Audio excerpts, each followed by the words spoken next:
আপনি কোথা থেকে আসছেন? ই আল্লাহ, পাইপ দেখেন পিছন দিয়ে লোহার পাইপ গেল। আসসালামু আলাইকুম, আমি এখন আছি গুলিস্তান। যদিও গুলিস্তান পার হয়েছি, গুলিস্তান তাঁতিবাজার পয়েন্টের দিকে এখন পৌঁছে গেছি। তো এখন আছি একটা পিক আপ ভ্যানে। মূলত যাওয়ার কথা ছিল এমন একটা, এই আমার পিছনে যে বাসটা দেখতে পাচ্ছেন, তো দেখায় আমি একটু কাছে থেকে। এই এমন একটা বাসে আসলে আসার কথা ছিল, কিন্তু বাসের ভেতরটার যে অবস্থা, মানে ওইখানেও পা ফেলার কোনো জায়গা নেই। হয়তো উঠলে এই বাসের ছাদে উঠতে হবে, এর বাইরে কোনো পথ নাই।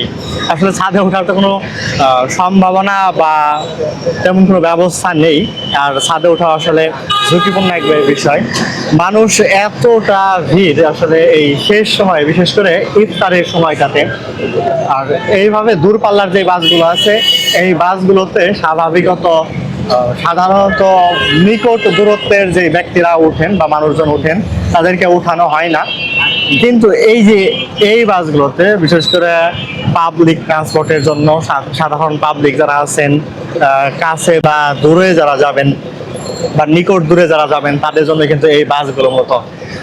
যদি বাসের সাংকুল কিনা বা সংকট কিনা এই বিষয়টা বলার বাইরে, কিন্তু আসলে এই উঠতি চাপটা শ্রমজীবী, চাকরিজীবী যারা মানুষ আছেন, তারা ইফতারের উদ্দেশ্যে এবং এই শেষ সময়টাতে, দিনের শেষ সময়টাতে যখন ঘরে ফিরবেন, তাদের জন্য কিন্তু আসলে সঠিক তেমন কোনো ব্যবস্থা নেই। যদিও গুলিস্তান এমনই একটা জায়গা যেখানে আসলে সাধারণ মানুষের জন্য, বিভিন্ন শ্রেণী পেশা মানুষের জন্য এক দুর্বিষহ, এই কাইন্ড অফ জাহান্নাম ধরা যায় এমন একটা জায়গা হয়ে উঠেছে। যেমন পরিবেশ বিষাক্ত, তেমনি যাতায়াত ব্যবস্থাটা আসলে বিষাক্ত হয়ে উঠেছে। তো দেখেন সামনের অবস্থা, মানে এতটা আসলে জ্যাম লেগে রয়েছে দীর্ঘক্ষণ যাবত। আমরা এই পিক আপ ভ্যানে অনেকে দাঁড়িয়ে আছেন এইভাবে, আবার ঝুঁকির সাথে দেখেন একেবারে শান্ত ভাগে যে বসে আছেন, এই এক ভাই, ওই এক ভাই। এই যে ভাই তো মানে আসলে বন্ধন তৈরি করে রাখছেন হাত দ্বারা। দেখেন সামনের অবস্থাটা একটু দেখাই। সামনের অবস্থা আরো মানে বেহাল। আর এই এমন একটা ট্রাক দেখেন, এই ট্রাকটা, হ্যাঁ রিক্সা দেখাবো অবশ্যই, এমন একটা ট্রাক যখন, ও আর একটা বিষয় দেখেন, যেখানে মানুষ একা ঝুলে যায় বা দুইজন যায়, সেখানে কিন্তু এই একজন বা দুইজনের জায়গাটা তিনজনে দখল করেছে। এই দেখেন ওরা কি উপায়ে যাচ্ছে। খুবই ঝুঁকি, মানে জীবন ঝুঁকি যেটা বলা হয়, এই জীবন ঝুঁকি নিয়েই কিন্তু তাদের নিত্যদিনের পথ চলা। সকাল শুরুটা থেকে দিনের শেষটা, দিন আসলে ওনাদের শেষ হয় কিভাবে, রাত প্রায় 12টা অতিক্রম করে। তারপরেও কিন্তু এমন অবস্থা, এই ভিড়, এই জ্যাম, এই কোলাহল।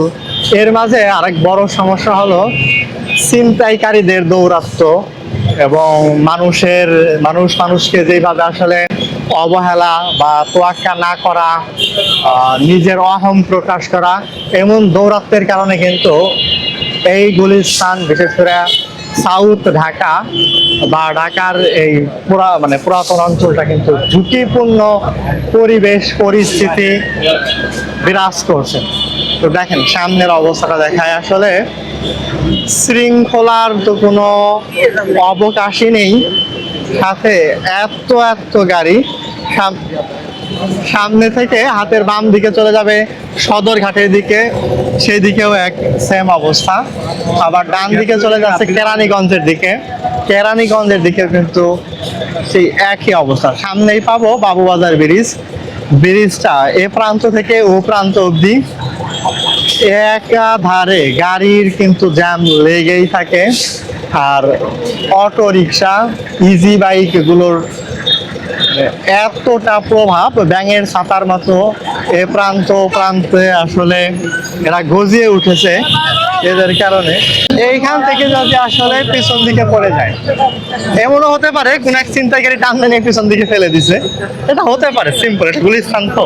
যা বলছিলাম আর কি, মানে এইখান থেকে যদি আসলে কেউ পড়ে যায়, একে তো রোডের উপরে পড়ে যে কোনো এক ধরনের ছোট বা বড় দুর্ঘটনা ঘটতে পারে।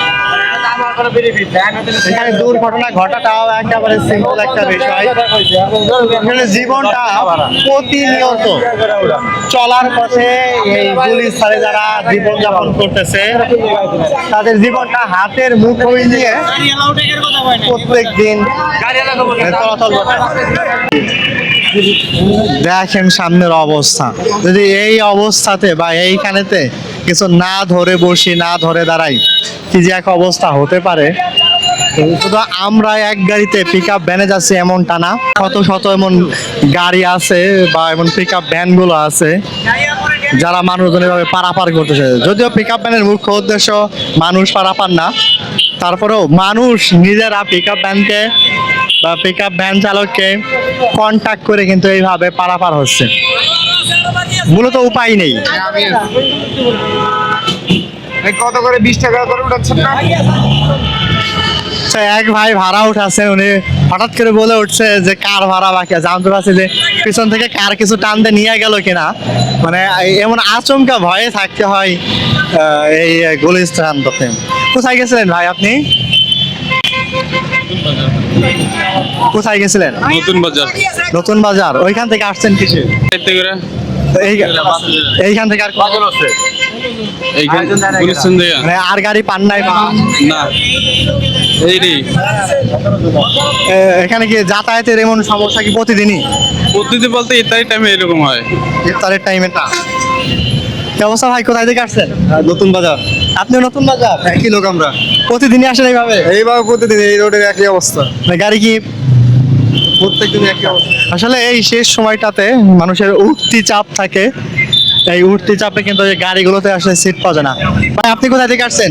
ই আল্লাহ, পাইপ দেখেন পিছন দিয়ে লোহার পাইপ গেল।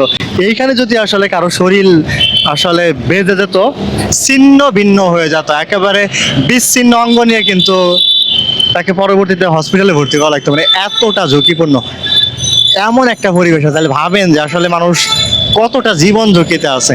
আপনি কোথায় থেকে আসছেন? আমি মতিঝিল থেকে আসছি।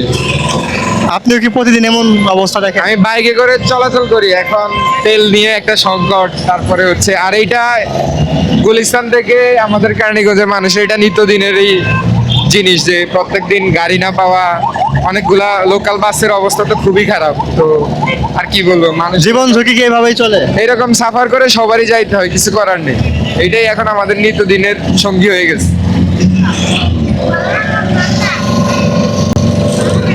উঠাইছে গাড়ির গাড়ির টান দেখেন, স্পিডটা দেখেন। এখন বাবুবাজারে যে ব্রিজটা আছে, বাবুবাজার ব্রিজের উঠতি মুখ থেকে আমরা সামনের দিকে আগাচ্ছি। যদিও ব্রিজ এখন ফাঁকা আছে, কিন্তু বিপরীতমুখী অর্থাৎ গুলিস্তানমুখী যে বাসগুলো বা যে গাড়িগুলো আছে তারা কিন্তু দীর্ঘ লাইনে সামনের পথের অপেক্ষায় বসে আছে, মানে জ্যাম উপেক্ষা করে তাদেরও যাওয়ার কোনো অবস্থা নাই। সামনে তাঁতিবাজার অবধি দেখেন কত বড় দীর্ঘ জ্যাম, এত বড় জ্যাম উপেক্ষা করে সামনের পথটার দিকে বা সামনের প্রান্তের দিকে চেয়ে থাকতে হবে। আচ্ছা, যদিও আমি বাবুবাজার সিঁড়ি অবধি চলে আসছি, এই পর্যন্তই আজকের ভিডিও রাখি। আচ্ছা, আপনার ফোনটা তো কেউ নিয়ে যেতে পারে? ফোন নিতে তো পারে, সে এই দেশে ছিনতাইকারী আছে, ফোন তো নিতে কেমন দেখতেছেন? ঝুঁকি একটু জন্য পরে মানে পয়রা আবার উঠাইছি। আচ্ছা, পয়রা আবার উঠে আসছেন? ঠিক আছে, নাম